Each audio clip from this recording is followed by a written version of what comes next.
Hoy vamos a recordar algo que hacemos aquí en esta fiesta, que tú lo ves, bueno, no lo vemos tanto pues, pero si estuviéramos en una cabaña, vieras, Jacob, si estuviéramos en una cabaña, verías ramos de palma, ramos de sauces, ramos de árboles frondosos, ramos de árboles cítricos, y verías eso.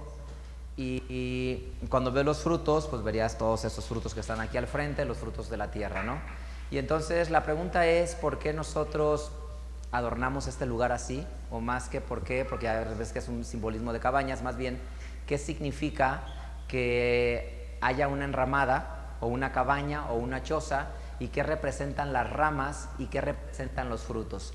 Si tú te acuerdas, en el primer estudio que tuvimos, aprendimos que las ramas iban y se traían y se cortaban porque dice el mandamiento, salir al campo y traer ramos, y traían ramos y hacían con ello una cabaña y habitaban en cabañas. Y si te acuerdas, aprendimos qué es lo que representaban esas cabañas propiamente. Pero ahora vamos a aprender qué significan las ramas y qué representan los frutos, porque esto para nosotros, alguien podría decir, oye, pero ustedes no son agricultores, ¿sí? Y como no son agricultores, no es que ustedes traigan el fruto de la tierra a este lugar, porque esto pues no somos agricultores, ¿no? El pueblo de Israel, después de que pasaba la cosecha, juntaba los frutos y los llevaba al templo y los ofrecía en el templo. Evidentemente, pues la familia sacerdotal comía de eso, ¿no? La familia sacerdotal se quedaba con eso que llevaban y comían. Y la ley dice que si vivían muy lejos y no era muy fácil llevarse una gran carreta por todo el camino, cerca de 300, 400, 600 kilómetros para llegar hasta Jerusalén caminando, lo que hacían ellos es que vendían eso que iban a, lo que era la primicia o la ofrenda que iban a llevar, lo vendían y ese dinero lo llevaban a Jerusalén, y cuando llegaban a Jerusalén, ese dinero lo usaban para comprar algún sacrificio que le fueran a ofrecer a Dios, un animal que se sacrificaba, y ese animal que se sacrificaba al final, eso lo comía el sacerdote y su familia, y una parte se la daban al oferente. Es decir, lo que significa la fiesta, o lo que una fiesta significa, es un momento de gozo, de regocijo, de alegría. Entonces, ¿qué es lo que hacía el pueblo de Israel? Dios los había bendecido en todo el año, porque acuérdense lo que aprendimos, cabañas es el fin de todo el ciclo de la cosecha, de todo el ciclo anual de cosechas, no nada más de la cosecha de los cítricos o de las uvas, sino es el fin de todo el ciclo. Ya pasó la cebada, que es en Pascua, ya pasó el trigo, que es en Pentecostés, y ya pasaron todos los demás frutos que leímos en Deuteronomio 8, los 8 frutos, para que en otoño ya estén acabando la recolección y está terminando todo un ciclo. Entonces es una fiesta de alegría, porque ¿qué hacía el pueblo de Israel? Me fue muy bien este año, estoy gozoso porque el Señor me ha bendecido, vino lluvia en su tiempo, le voy a ofrendar a Dios. Y agarraban lo que le iban a ofrendar a Dios, y muchos de los que vivían lejos hacían lo que te digo, vendían todo, les daban dinero por eso, llegaban a Jerusalén y compraban ahí en los alrededores algún animal. Ese animal lo sacrificaban y le regresaban a la familia una parte de él para que comieran. Entonces era un gran banquete y un festín, y las familias estaban fuera del templo comiendo, danzando, los niños jugando, riéndose, divirtiéndose. Entonces la fiesta era una señal de alegría, de felicidad y de gozo, ¿no? La gente puede decir, oye, pero ustedes no son agricultores, ¿y por qué traen esto acá? ¿No? Para nosotros esto está aquí por un mero simbolismo, ¿sí? Y hoy vamos a aprender el simbolismo, porque es cierto que nosotros no somos israelitas. Ojalá puedan escuchar la predicación que vamos a tener, si Dios nos da la vida, creo que es mañana, porque muchos pueden decir, oye, solo los israelitas deben de celebrar la fiesta. Mañana voy a explicar por qué no es limitativo solo al pueblo de Israel.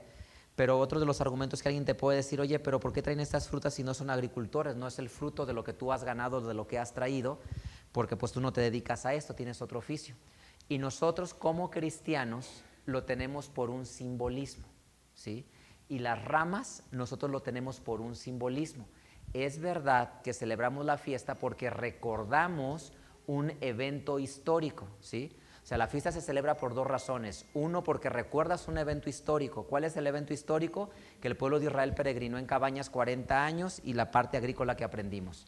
Esa es la parte histórica, y no puedo negar el evento histórico por el cual nos congregamos, que es cómo surgió la fiesta. Pero hoy para nosotros No celebramos la parte agrícola literalmente, ni tampoco el peregrinar del pueblo de Israel de forma literal, sino todo esto es un simbolismo. Y lo tenemos estas frutas aquí como un simbolismo. Podría no tener ninguna fruta, o podría tener solo una sola canasta de fruta. Podría no tener ninguna palmera, o podría tener una palmera. No importa si son muchas o son pocas, porque es un simbolismo. Esa es la línea delgada entre el judaísmo, porque en el judaísmo el mandamiento sí es: haz la cabaña y vete a habitar en la cabaña. Y por eso un judío vas a ver en esto, si te metes a las redes sociales, te van a aparecer muchísimos videos de los judíos cómo tienen sus sucas, su cabaña, cómo adentro se van a comer, invitan a los niños, juegan, tienen un montón de algarabía, de diversión, de fiesta. Ellos sí lo hacen por un tema literal, y por eso para ellos es importante que la cabaña esté bien montada, que el cielo se vea arriba a través de las ramas, se vean las estrellas, se vean las nubes, porque a ellos sí les recuerda históricamente un legado para ellos. Para nosotros no, como cristianos. Para nosotros como cristianos es un evento simbólico. Yo hoy voy a explicar qué significan las ramas y qué significan las frutas. Primero encontremos el origen de esto. Dice la escritura en Nehemías capítulo 8. Nehemías capítulo 8.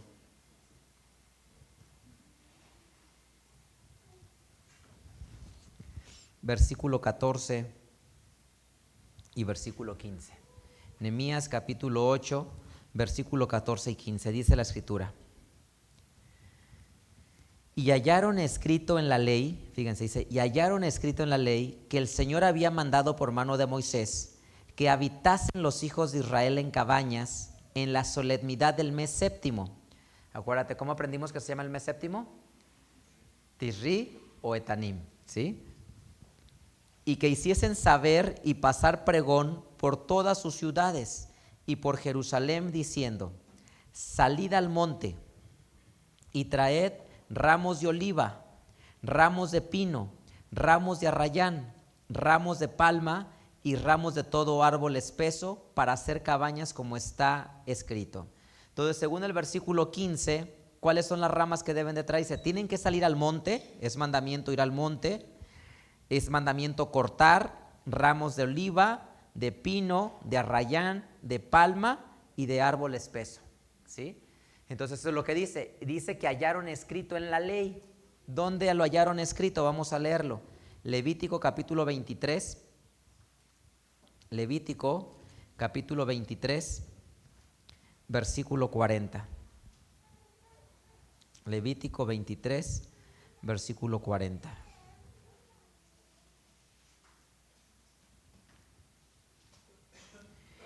Y tomarás el primer día gajos con fruto de árbol hermoso, ramos de palmas y ramas de árboles espesos y sauces de los arroyos, y se regocijarán delante del Señor su Dios por 7 días. Entonces, cuando tú lees en Nehemías, dice que hallaron escrito en el libro de la ley que tenían que salir y traer ramas. ¿Y dónde lo hallaron? En Levítico 23:40. Ok. Ya encontraste en la Biblia cuál es el fundamento de por qué tienen que salir por ramas, qué tipo de ramas y que debe de haber frutos. Eso ya lo encontraste. Ahora, la pregunta importante que quiero tratar hoy de responder contigo es: ¿qué significan las ramas y qué significa? Porque para nosotros tiene un simbolismo. Reconozco la historia porque la historia le da origen, pero no lo conmemoro por eso, ¿sí? Yo lo conmemoro como iglesia cristiana por el simbolismo que tiene, a diferencia de los judíos. El pueblo de Israel sí lo celebra porque conmemora el peregrinaje de sus antepasados durante 40 años por el desierto, que habitaron en cabañas, ¿sí?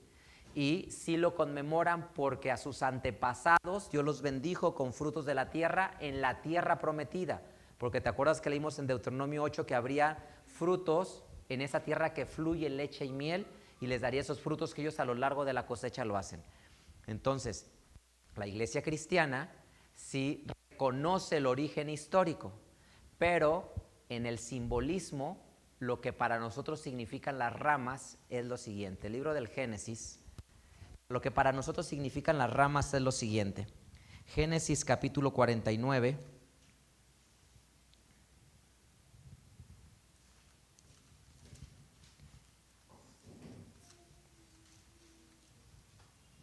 versículo 22. Y deja hacer una paréntesis antes de leerlo. Recuerda, en la Biblia hay 4 maneras en que un versículo podría ser susceptible de entenderse. No todo en la Biblia es literal. Tú puedes leer algo en la Biblia y aunque lo diga ahí no tienes por qué hacerlo porque puede que no sea literal. Por ejemplo, Jesús dijo en Mateo 7, si tu ojo es ocasión de caer, ¿qué tienes que hacer? Sácatelo. Si tu mano es ocasión de no entrar, ¿qué tienes? Córtatelo. Eso no es literal, ¿sí?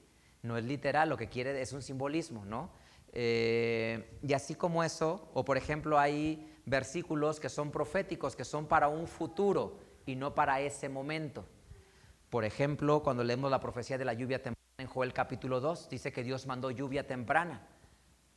Y no significa que toda la eternidad va a existir eso, sino es un momento específico. Entonces, la Biblia puede ser entendida generalmente de 4 maneras, de 3 o de 4. Las más claras es 1, literal. Literal, que lo que dice, tal cual se tiene que hacer, que se refiere de forma literal. Refiere a un evento futuro en una profecía, ¿no? 2, profético. 3, de manera retórica, es decir, que está hablando a través de un simbolismo. Y 4, de manera espiritual. Para mí estas últimas 2 son muy de la mano. Entonces podríamos decir que hay 3 formas de entender la Biblia: literal, profética y retórica. Y dentro de la retórica, un simbolismo espiritual, ¿sí? Entonces, las ramas tienen un simbolismo. Ahora sí, ahora que he dicho esto, vamos a leer esta metáfora. Es decir, las ramas son una metáfora que representan algo. Génesis 49, versículo 22. Ramo fructífero José, ramo fructífero junto a fuente, cuyos vástagos, cuyos retoños, cuyos hijitos se extienden sobre el muro. Entonces, ¿qué representan las ramas? Según lo que lees aquí, ¿qué representa una rama? ¿Algo? ¿Sí? ¿Qué dijeron? Una persona, un varón, una persona, ¿verdad? En este caso el ramo está representando a José. ¿José qué es? Una persona. Las ramas representan en la Biblia personas, según lo que dice lo que leíste aquí. Luego, Proverbios capítulo 11. Vamos a ver Proverbios capítulo 11, versículo número 28. Proverbios capítulo 11, versículo 28. El que confía en sus riquezas caerá, mas los justos reverdecerán como ramos. ¿Qué representa entonces una persona justa? ¿O con qué se compara una persona justa? Con un ramo, con una rama, ¿sí? Entonces, en la retórica bíblica, la metáfora de una rama representa a un ser humano, a una persona. Si tú vieras aquí en este lugar lleno de ramas, cada una de esas ramas representa a cada uno de ustedes. En el judaísmo va más allá. Tiene el mandamiento que deben de haber al menos, como te acuerdas que leímos en Levítico 23, dice que hay 4 tipos de ramas que al menos deben de haber, en lo que leímos en Levítico 23. Deben de haber ramas de palma, rama de sauce, rama de árbol espeso y rama de árboles cítricos. Y en esos 4 tipos, cada cosa simboliza algo para ellos. Ellos dicen, bueno, yo soy como este árbol cítrico, la rama de este árbol cítrico, que es el judío que conoce la ley y la pone por práctica, es decir, que conoce y la pone por práctica.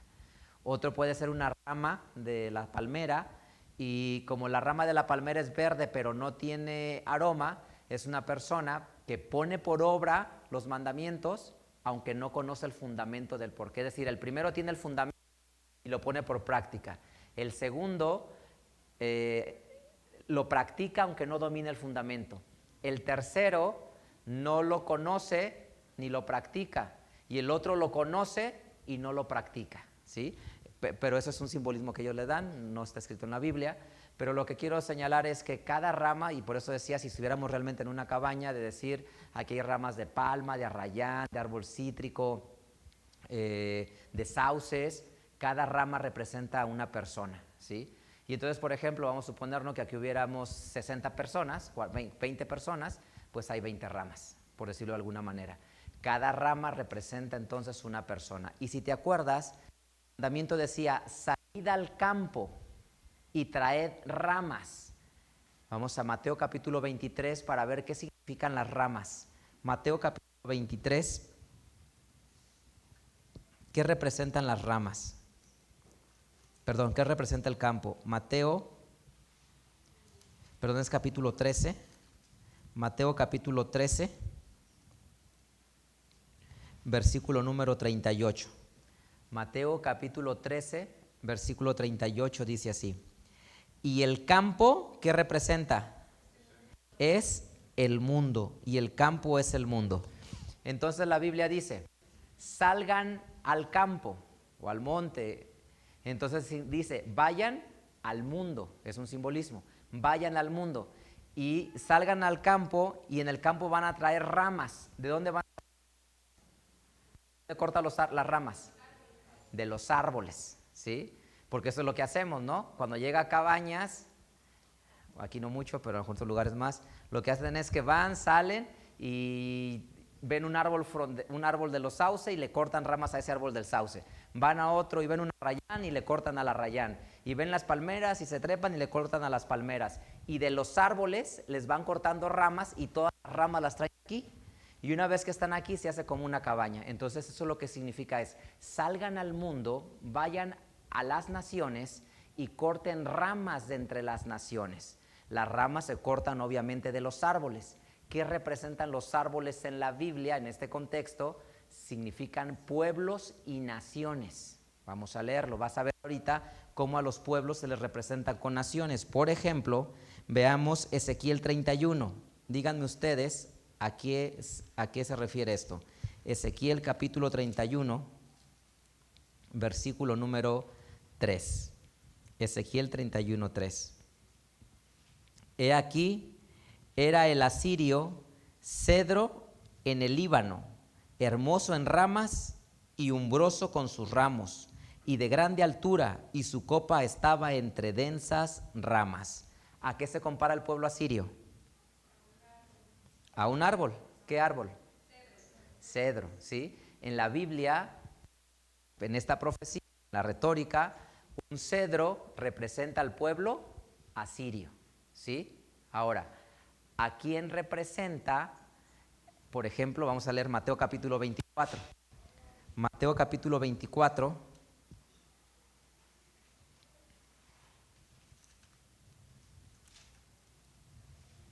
Mateo capítulo 24,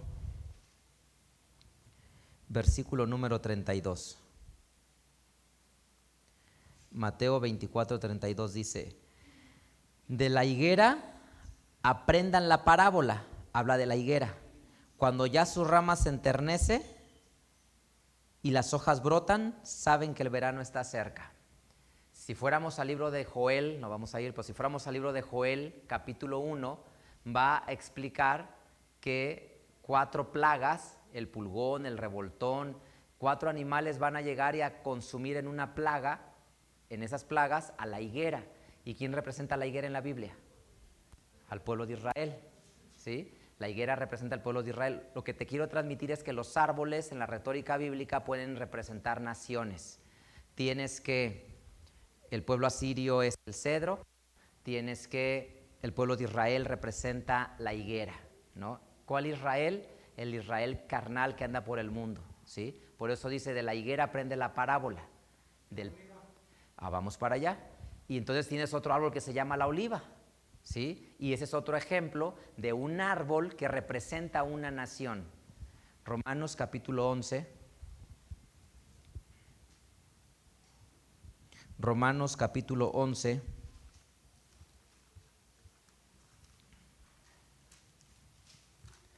Versículo número 24.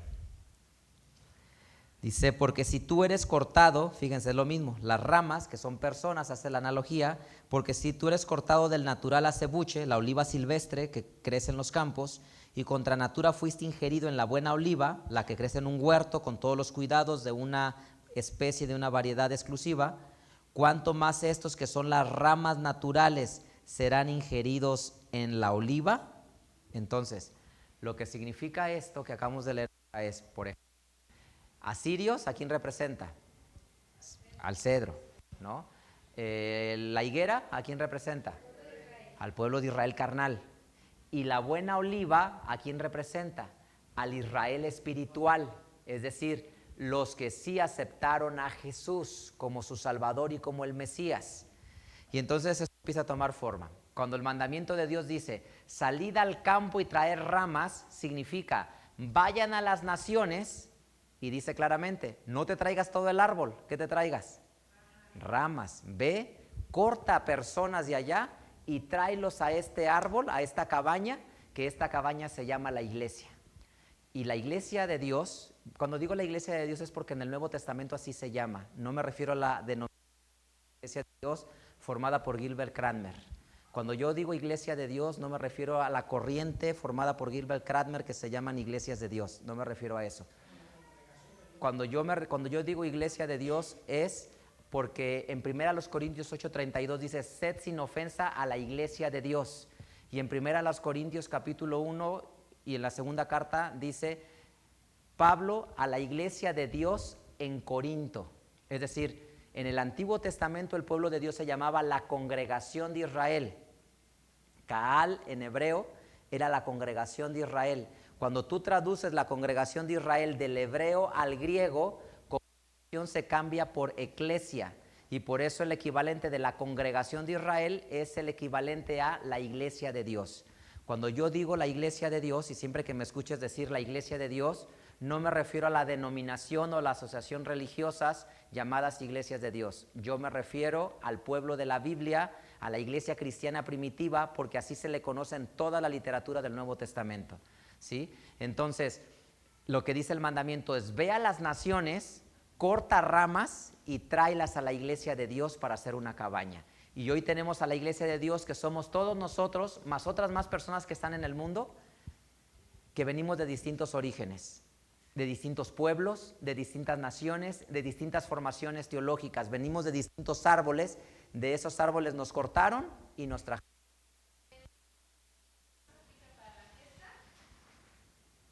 De cortar las ramas y traerlas, sí, solo para la fiesta. Y en esta fiesta nosotros le hemos dado un simbolismo, que estoy explicando ahora, porque, tu pregunta es muy valiosa, porque eso pasa desde que Jesús viene a la tierra hasta que regrese. El mandamiento es durante todo tiempo salir al campo y traer ramas, es decir, durante todo tiempo ir a evangelizar y predicar a las naciones para que se conviertan. Porque tú, ¿por qué estás acá? Porque te hablaron de la palabra de Dios, alguien te evangelizó en una temporada de tu vida, te habló de Jesús y en tu corazón noble decidiste aceptar a Jesús y llegaste a este lugar. Pero en cualquier época, ¿sí? Cuando veamos los 7 días de cabañas, ¿qué representan los 7 días de cabañas? Las 7 épocas que deben de transcurrir desde que Jesús vino a la tierra por primera vez hasta que Jesús regrese por segunda vez. Habrá 7 épocas, eso lo vamos a aprender en otro estudio, si no me equivoco, creo que todo el sábado en la mañana. Y aprendemos eso. Entonces, lo que significa salir al campo es una instrucción a la iglesia, que vayan a las naciones y compartan la palabra de Dios, para que traigas gente del pueblo egipcio, del pueblo asirio, de los norteamericanos, de los mexicanos, de los colombianos, de los franceses, de los rusos, que de todas las naciones cortes personas y las traigas a la buena oliva, que es la iglesia de Dios, el Israel espiritual, según Gálatas 6:10.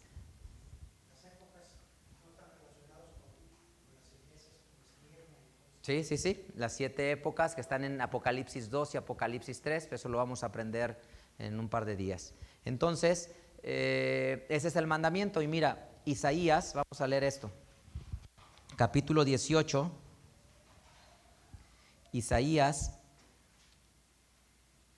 capítulo 18, versículo 3 en delante. Dice Isaías capítulo 18, versículo 3 y 5, dice así: ustedes, todos los moradores del mundo y habitantes de la tierra, cuando levantará bandera en los montes, la veréis y oiréis cuando tocará trompeta. Versículo 5, porque antes de la siega, cuando el fruto fuere perfecto y pasada la flor fuere madurando los frutos, entonces podará con podaderas los ramitos y cortará y quitará las ramas. ¿Qué es lo que significa? Que vaya a las naciones y en eso ir a las naciones les predique la palabra de Dios y se corten las ramitas. Entonces tú eres una ramita que ha sido cortada. Te cortaron a ti como ramita y te trajeron y te injertaron a lo que se llama la iglesia de Dios. ¿Quién es la iglesia de Dios? No es esta congregación exclusivamente. Y no es esta, bueno, no somos ninguna denominación, pero si lo fuéramos, no es exclusivamente esta denominación la iglesia de Dios, ¿sí? La iglesia de Dios está formado por todos aquellos que han aceptado a Jesús en su corazón de una manera sincera y honesta y han aceptado renovar sus vidas delante de Él. Entonces, dice, saldrán y los cortarán.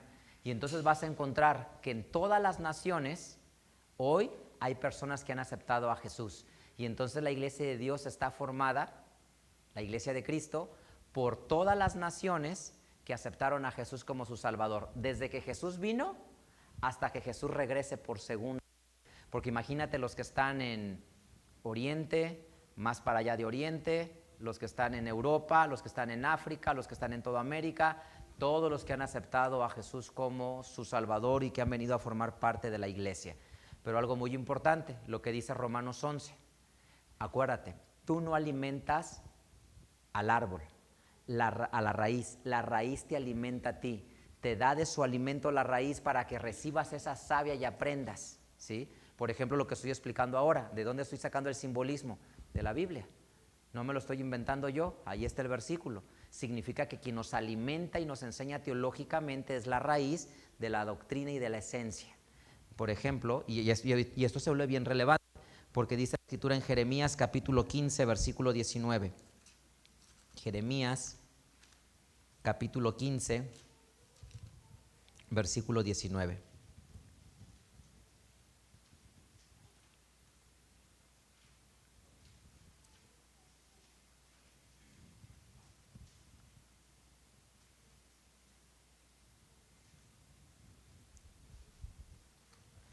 Dice así: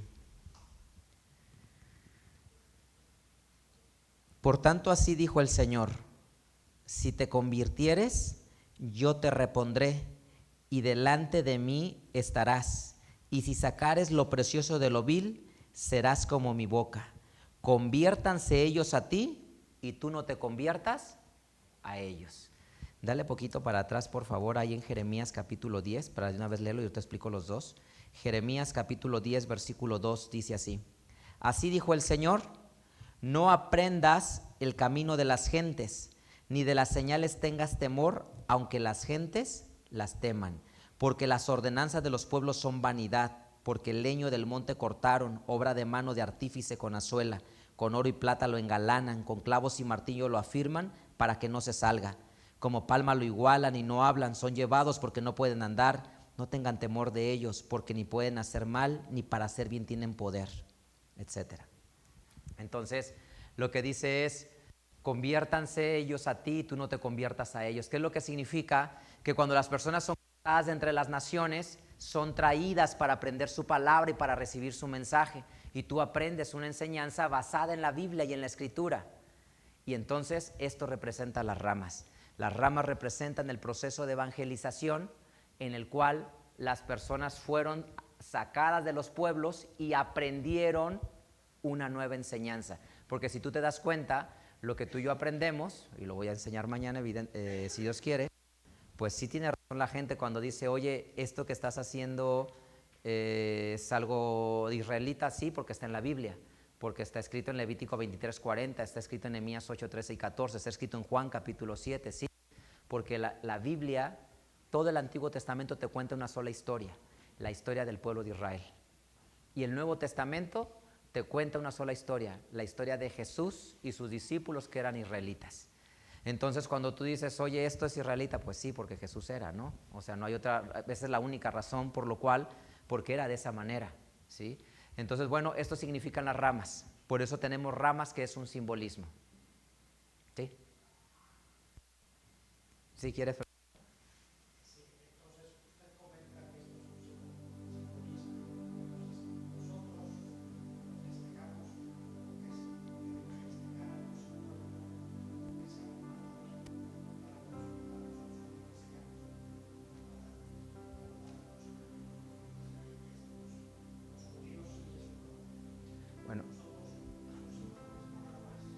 No, o sea, es que es un juego de palabras medio tramposo, pues.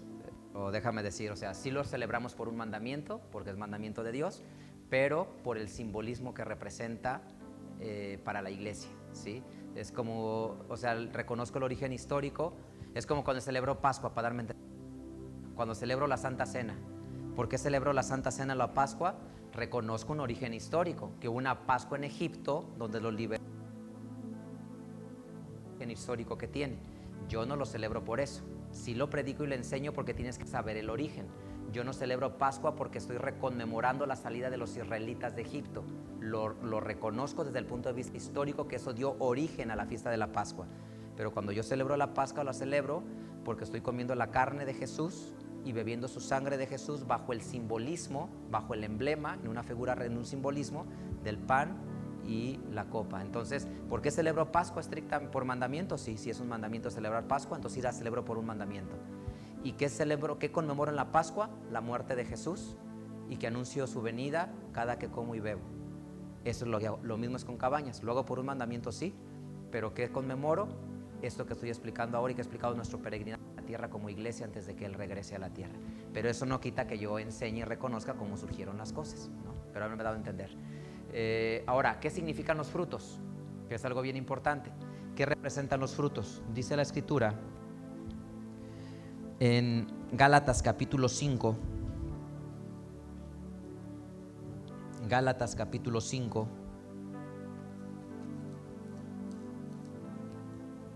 Versículo 22 y 23.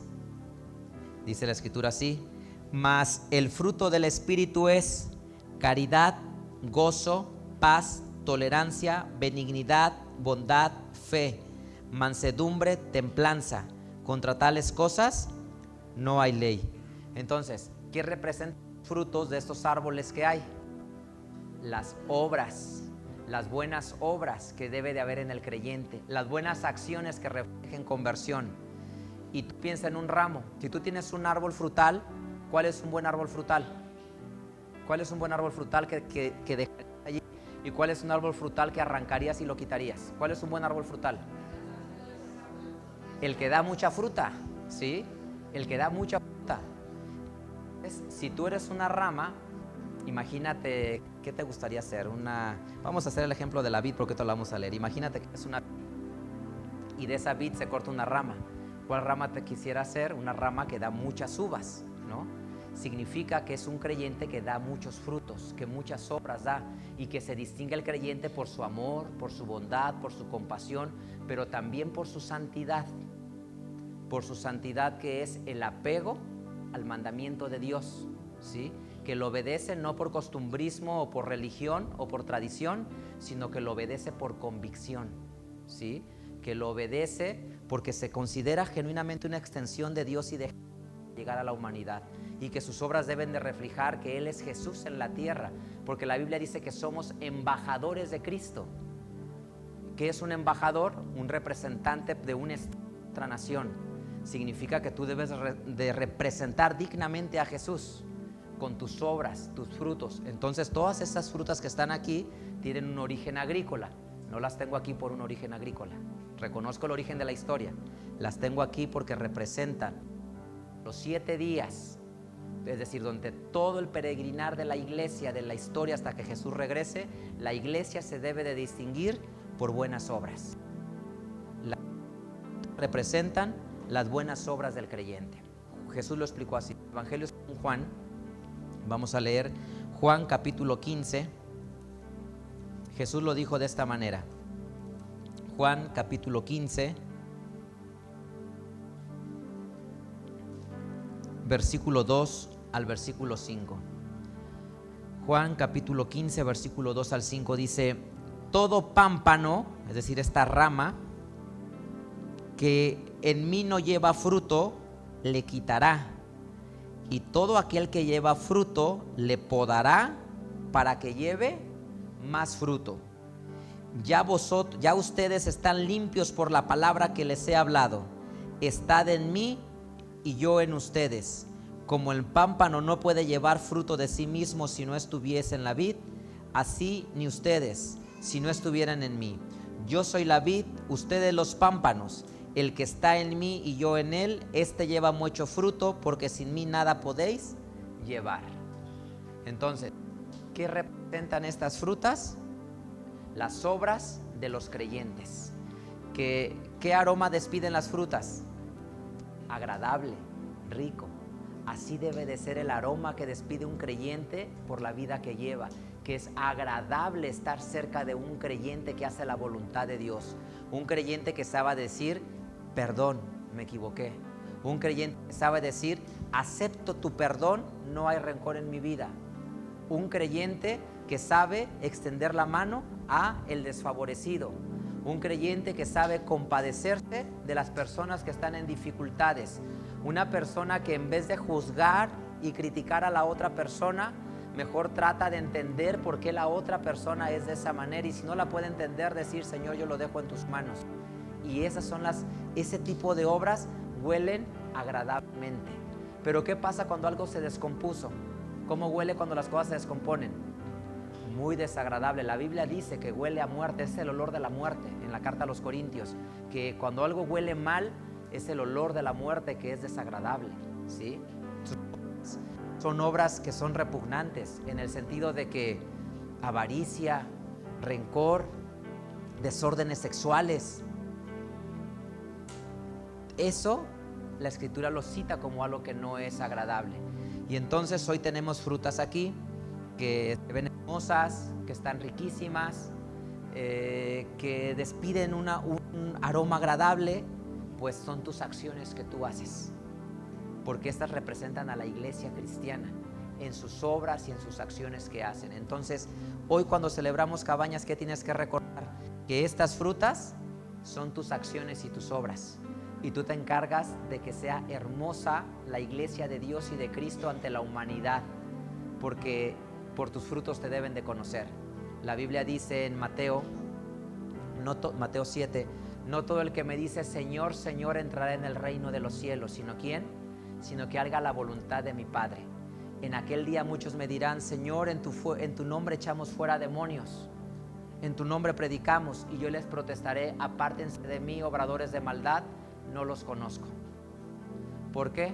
Porque sus obras no reflejaron la conversión de un corazón.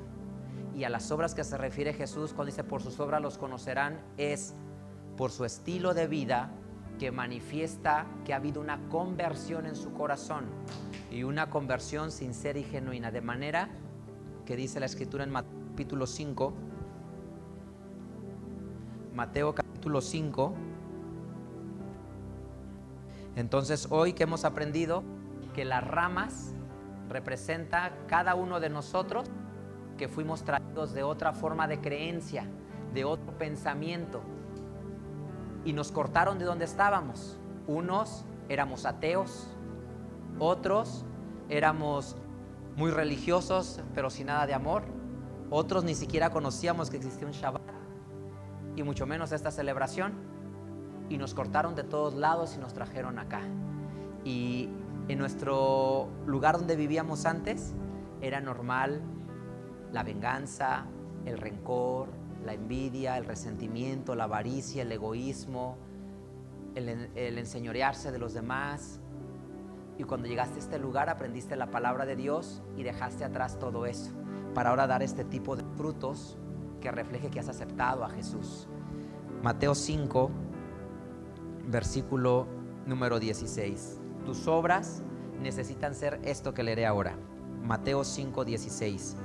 Así alumbre nuestra luz delante de los hombres, para que vean nuestras obras buenas y glorifiquen a nuestro Padre que está en los cielos. Esta es tu responsabilidad. Cuando celebras Cabañas, es una fiesta bien hermosa. Me gustaría tener más frutas y más ramas para que olieras un aroma mucho más exquisito. Y cuando percibes ese aroma tan exquisito, siempre recuerdes que es tu estilo de vida que Dios espera de ti, para que tus vecinos, tus familiares, tus compañeros de trabajo perciban ese olor agradable, porque eres un embajador de Dios y de Cristo. Y que la humanidad conozca de Dios y que la humanidad siga creyendo en la Biblia depende de ti. Tenemos un grave problema en nuestros tiempos, que las nuevas generaciones cada vez su corazón está más lejos de Dios. El ateísmo aflora cada vez más, ni siquiera un ateísmo, sino una indiferencia hacia Dios. Nosotros somos los embajadores y los que entregamos la estafeta para que las nuevas generaciones sigan creyendo en Dios y en su palabra. ¿Por qué alguien creería en el matrimonio? Porque es un lugar donde se puede construir. Así de la misma manera la analogía. ¿Por qué alguien creería en la Biblia? Porque es un libro a través del cual se puede construir.